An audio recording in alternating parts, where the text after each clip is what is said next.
Alors le titre de cette vidéo peut peut-être vous surprendre, la question en elle-même peut peut-être vous surprendre, mais laissez-moi vous expliquer. Il y a une sorte de, je sais pas si c'est de l'injustice, mais en tout cas une sorte de dictature au niveau de l'école. Il y a quelque chose d'assez terrible au niveau de l'école, c'est que tout le monde doit être plus ou moins pareil. C'est pour ça que pour moi c'est un petit peu le terreau déjà de la zombification. Il y a des règles qui sont imposées, ces règles elles sont invisibles, elles sont tacites. C'est qu'il y a un petit groupe, en général de gens populaires, un petit groupe de gens populaires qui imposent les normes aux autres. Alors ces gens populaires sont eux-mêmes influencés, mais au final c'est un groupe assez restreint qui impose leurs normes à l'ensemble de l'école, à l'ensemble de l'établissement, puisque tout le monde veut quelque part leur ressembler. Tout le monde a envie d'être populaire, tout le monde a envie d'être comme eux et d'avoir quelque part le succès qu'ils ont, puisque c'est vers eux que tous les regards se portent, c'est eux qui ont le plus d'attention, c'est eux qu'on respecte, etc., etc. Pour être populaire, il faut penser de façon populaire, il faut agir de façon populaire, il faut s'habiller de façon populaire, de façon cool, de façon fashion. Vous pouvez mettre le mot que vous voulez après, mais c'est un petit peu une dictature de la pensée qui oblige tout le monde à tendre justement vers cet idéal d'être populaire. Et comment ça se répartit finalement? Il y a un petit groupe de gens populaires, ensuite il y a une immense majorité de gens qui essayent justement, qui sont plutôt dans la moyenne et qui essayent d'être aussi populaires, qui tendent vers la popularité, qui essaient de penser populaire. Et puis il y a un autre petit groupe de gens, il y a une autre minorité quelque part qui sont beaucoup plus mis de côté, qui sont exclus. Alors souvent on les appelle des geeks, des nerds aux USA, ce genre de choses, des gens qui sont mis de côté, ils sont pas du tout populaires, ils sont rejetés par les autres. Et pour ce petit groupe, ce qui va avec cette mise à l'écart, en même temps, c'est la frustration sexuelle. Tout simplement parce que les gens populaires sortent avec des gens populaires, c'est-à-dire que les hommes populaires sortent avec des filles qui sont elles aussi labellées populaires. Et l'immense majorité des gens, comme je vous disais, la norme qui tend vers le fait d'être populaire veut essayer de se mettre en couple avec des gens qui sont plus ou moins populaires, mais en aucun cas justement cette petite minorité qui est mise à l'écart.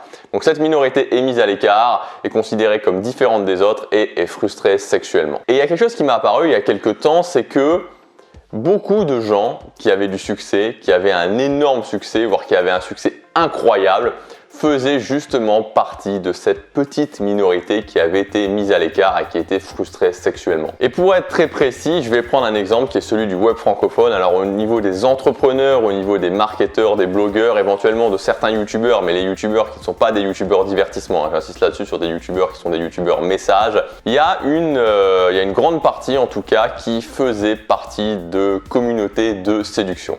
La communauté de séduction, c'est quoi? C'est tout simplement le fait qu'à un certain moment, quand vous êtes un homme et que vous ne savez pas comment séduire, on va vous apprendre. Alors c'est justement l'éternel débat, est-ce qu'on peut apprendre à séduire ou pas? Mais enfin, c'est pas le sujet, mais en tout cas, dans ces communautés-là, on vous apprend à séduire. Soit dit en passant, c'est simplement la maîtrise des dynamiques sociales appliquées à un certain cas, en l'occurrence la séduction. Ceci étant dit, la plupart des gens que vous connaissez sont issus justement de ces communautés de séduction. Alors ils étaient plus ou moins impliqués, relativement impliqués, c'est-à-dire discuter sur des forums, faire partie justement de ces forums, de ces communautés, jusqu'à s'impliquer vraiment, aller à des séminaires, prendre du coaching, jusqu'à s'impliquer énormément, c'est-à-dire carrément être coach ou monter des business là-dessus. Les noms qui me viennent en tête, c'est pas très compliqué, des gens comme Olivier Roland, des gens comme Aurélien Maqueur, des gens comme Sébastien, le marketeur français, des gens comme Alexandre Ross de Lifestyle Conseil, des gens comme Raj d'Autodisciple. Bon, j'en oublie certainement, mais de toute façon, la plupart viennent de là. Et tout ça, ça m'a fait penser à quelque chose de plus global, à m'interroger sur quelque chose de plus global. Pourquoi finalement les gens qui étaient dans cette catégorie des gens les moins populaires, des gens qui étaient mis à l'écart, étaient finalement ceux qui avaient le plus de succès, alors que les gens qui étaient populaires, qui finalement avaient des avantages dans le sens où ils avaient une adolescence heureuse, qu'ils n'avaient pas eu de problèmes particuliers, ils n'étaient pas exclus à l'école, et eux avaient moins tendance justement à faire de grandes choses ensuite. Alors bien sûr c'est une tendance, c'est pas une vérité absolue, mais en tout cas c'est ce que j'ai noté. Pour moi il y a 3 raisons principales qui font ça.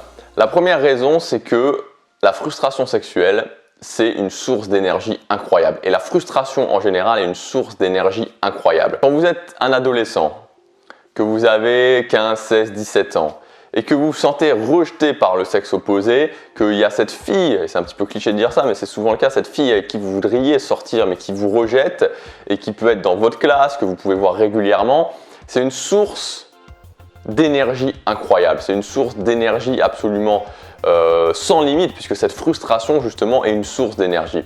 Et l'énergie, je vous ai déjà parlé de ça, c'est vraiment un élément qui fait qu'on peut atteindre des grandes choses. Donc la frustration en général apporte cette énergie. L'énergie permet d'accomplir de grandes choses. Deuxième point, c'est tout simplement que les gens moins populaires sont donc mis à l'écart et sont donc moins enclins à avoir des groupes d'amis, à sortir, à se retrouver, à faire des sorties le week-end et tout ce qui va avec. Ce qui font qu'ils ont tout simplement beaucoup plus de temps. Ils ont beaucoup plus de temps pour travailler sur leur projet. Et le troisième point, c'est justement ce fait d'être mis à l'écart vous met directement hors norme et vous prépare à être quelque part hors de la zone de zombification. Et ce fait d'être capable d'être différent des autres, de prendre des actions différentes des autres, ça, c'est une aide incroyable quand on veut accomplir de grandes choses, parce que si on fait la même chose que tout le monde, on obtient les mêmes résultats que tout le monde, et les résultats de tout le monde, en général, c'est une vie métro boulot dodo avec un boulot qui ne convient pas, le sentiment de ne pas être au contrôle de sa vie et toutes les thématiques que j'aborde habituellement sur cette chaîne. Et quand dès le départ on en est exclu, c'est quelque part déjà une norme et ça nous pose moins de problèmes de le faire. Aujourd'hui, c'était pas vraiment une vidéo plan d'action, c'est pas une vidéo où je vous partageais un concept, quelque chose à appliquer dans votre vie, c'était plus une réflexion que j'avais envie de partager avec vous et qui m'amène qu'en général, qui ramène au fait que toutes les choses qui nous arrivent et qui nous semblent pas forcément géniales, parce que quand on est adolescent, on aimerait bien être inclus, on n'a pas forcément envie d'être exclu, on a envie d'être populaire, mais finalement c'est une aide, c'est un avantage incroyable par la suite. Et dans chaque situation, il y a vraiment toujours,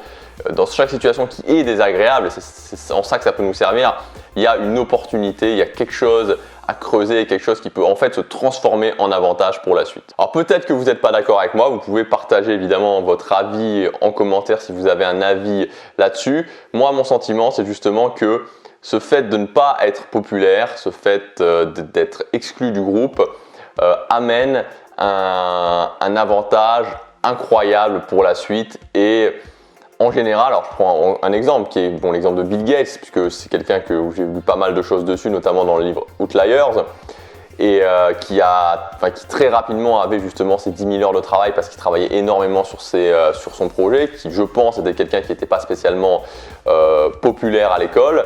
Et il y a beaucoup d'exemples de gens comme ça. Bien sûr, ça ne veut pas dire que c'est une généralité absolue. Bien sûr, ça ne veut pas dire que tous ceux qui sont dans la minorité qui sont exclus réussissent tous à grande échelle, parce que sinon, il y aurait beaucoup moins de gens qui seraient dans la zone de zombification et beaucoup plus de gens qui réussiraient. Ça veut dire que ça donne un effet de levier qui est potentiellement exploitable. Je pense que ça donne un effet de levier incroyable et quelque chose qui peut vraiment faire tremplin. Dites-moi ce que vous en pensez dans les commentaires. Si cette vidéo vous a plu, cette vidéo vous a fait réfléchir, vous pensez qu'elle peut faire réfléchir d'autres personnes, n'hésitez pas à la partager. On se retrouve demain pour la prochaine vidéo. Chaque jour compte.